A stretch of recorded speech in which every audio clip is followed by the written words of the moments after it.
Donc, modélisation du troisième étage du projet 2 en copropriété. Deuxième étage est déjà raidé. Troisième étage, on a plein d'anomalies. On a la totale. C'est un des projets qui est vraiment un pivot dans le cadre du module parce que c'est un des plus importants. Et il fait vraiment un bon tour de roue de ce qu'on pouvait rencontrer en copropriété, quand même tout en restant sensiblement simple. Au niveau de la modélisation, ben, il faut commencer par geler les anomalies. Ça commence toujours par ça. Par la suite, tout ça. Par la suite, on va aller faire notre B-poly dans la grande zone. Je m'assure que la couche 3D est active. Pic point, on pique comme ça en dedans. Bingo, c'est réglé. Regen, pour vous montrer que ça a fonctionné. On va aller dégeler les anomalies. On peut faire un layer thaw, ça aurait été un petit peu plus rapide. Mais ça me tentait de prendre mon temps. B-poly. Dans les anomalies. Toujours la même poutine. Poutine qui est efficace. Là, ici, au niveau des escaliers, je ne ferai pas de B-poly dedans. Vous allez comprendre pourquoi dans quelques instants. Puis, il n'y a pas de lumière, mais corde de porte, corde de porte, corde de porte et palier. Bingo, c'est réglé. Regen, pour vous montrer que ça a fonctionné. On est rendu à l'extrusion. On extrude la grande partie, les îlots, j'en avais deux. On fait Penter. 2,80 m, c'était la hauteur générale de ma pièce, de mon unité de condo. Extrude des cartes de porte. On en a trois. D'une hauteur de 0,35.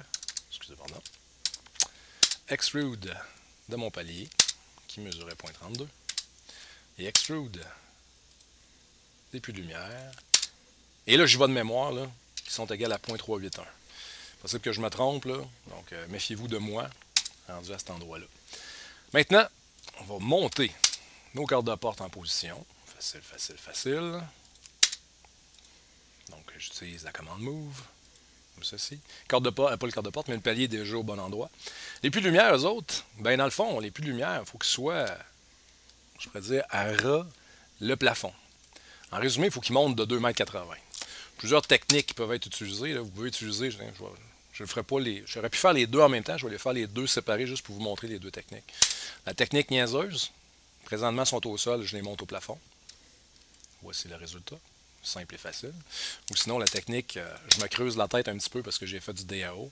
Pique un point, un commercial, 0 en X, 0 en Y, 2,80 m en Z. Simple et facile. Technique qu'on utilise assez souvent lorsqu'on fait du bétonnage, pour ceux qui vont faire de la construction plus tard, qu'on fait de la modélisation 3D.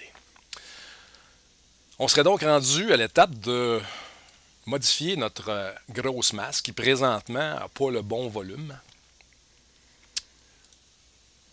Ici, moi, l'instant d'un moment, j'ai pensé que c'était mal positionné, mais c'est correct, c'est mon plus lumière, j'avais un drôle d'aperçu. Donc là, mon gros volume présentement, si je vous mets ça en conceptual, comporte tout ça.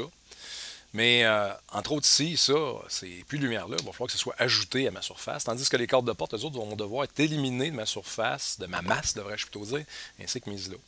Je me remets en mode 2D Wireframe, comme ceci, plus facile à traiter.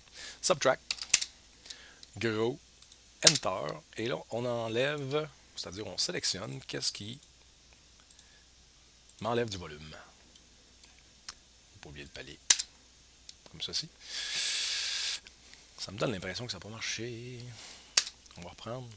Des fois, on est obligé d'y aller comme par étapes. Là.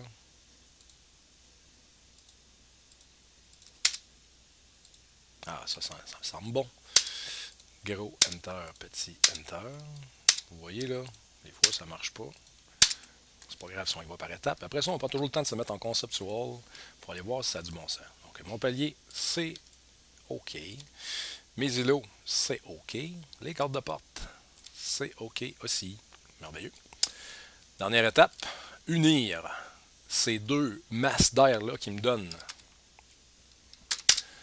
du volume. Donc, à ma grosse, je rajoute ces deux petites boîtes-là, puis là, bingo, ça forme un objet sur lequel je vais pouvoir avoir un volume, puis ultérieurement faire une coupe. Maintenant, on va venir se concentrer sur, mesdames et messieurs, les escaliers. Les escaliers, c'est un peu sur le même principe que le dessous des escaliers, que vous avez dessiné ici un peu la vue de côté à quoi ça ressemblait. Donc, au niveau des escaliers, vous allez faire la même chose. Vous allez prendre toutes les mesures qui ont été prises dans le condo, puis vous allez dessiner ça. Vous allez vous apercevoir, peut-être, vous allez avoir un petit jeu au niveau des marches. Là, okay? Dans la vraie vie, là, on mesure une marche puis une contre-marche. On ne commence pas à toutes les mesurer pour virer fou. Puis après ça, ben, une fois qu'on a mesuré quelques-unes, on fait une moyenne, là, on ne les mesure pas toutes. Donc ça peut faire en sorte que quand vous allez arriver dans les dernières marches, là, vous ayez un petit jeu de 1 ou 2 cm. Moi, souvent, ce que je fais, là, je les monte avec les mesures que j'ai faites, puis rendu dans les 3-4 dernières, là, je regarde c'est quoi qui me reste à monter verticalement puis à me déplacer horizontalement, puis je fais du réajustement. Donc, vous allez apprendre un peu à tricher, là, ça fait partie de la game. Maintenant, regardez-moi bien aller, je vais faire un B-poly de ça. Oups, important de taper la bonne commande. Faire un B-poly à l'intérieur de ça, qui est ma cage d'escalier. Tourne ça en 3D. Après ça, on va venir modéliser ça en fonction de la largeur du petit palier. Je vais me remettre ici en mode 2D Warframe. Donc mon palier qui est ici, là, comment il mesure en largeur? 1,04 m. Merveilleux. Je vais donc faire, sous vos yeux, la commande Extrude de cette partie-là sur 1,04 m. Cette charmante forme tridimensionnelle appartient au propriétaire du 3e étage. Comme ceci.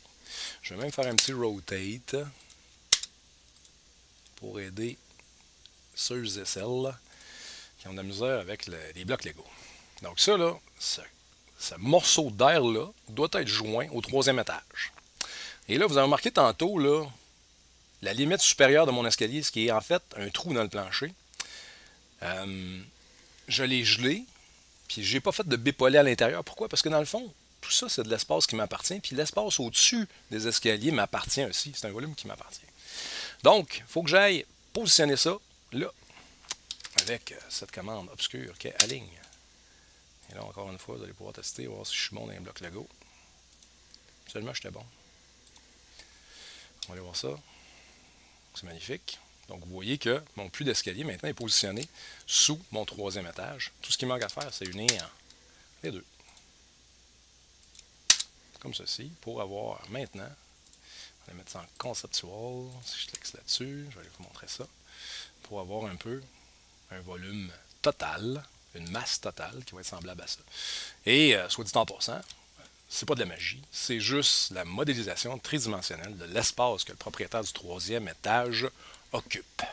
Dans la prochaine démonstration, je vais vous faire les sections, les coupes de ce magnifique petit condo.